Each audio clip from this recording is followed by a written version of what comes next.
Baby শোনো না, তুমি প্রতিদিন না শোয়ার আগে ওষুধ খাও, মনেই ছিল না তাই না? হ্যাঁ ওষুধটা দাও তো। আরে তুমি শুয়ে থাকো, আমি এখানেই ওষুধটা রেখেছি। আরে দাও আমার কাছে দাও, আমি খাচ্ছি।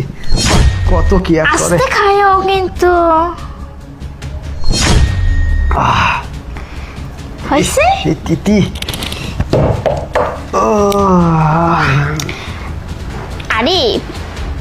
আরে শোনো কি বলছি। আরে শুনতে পাচ্ছ কি বলছি আমি? আরে শুনতে পাচ্ছ না?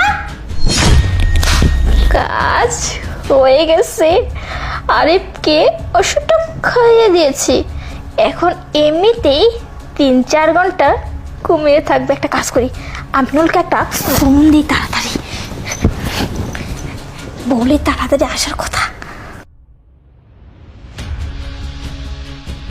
হ্যালো জানেওয়ান, তুমি 1 মিনিটের মধ্যে রুমে চলে আসো। Okay baby, by.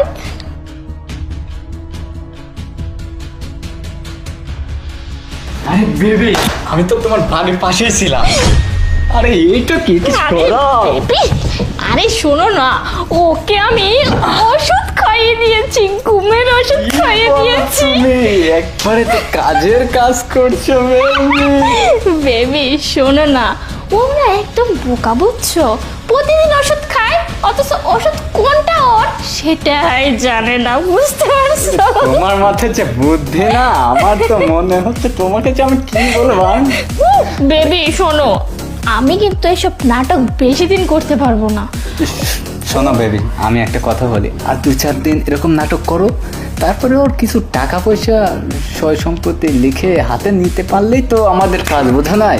পরে আমরা ঢাকা শহরে একটা ফ্ল্যাট বিল্ডিং কিনে নিয়ে ওখানে আয়েশ করবো, বুঝতে পারছো? হ্যাঁ তুমি ঠিক কথা বলছো। আর তাছাড়া ওর সাথে আমি থাকতেই চাই না, কি করব ও মানে কি যে আসলে।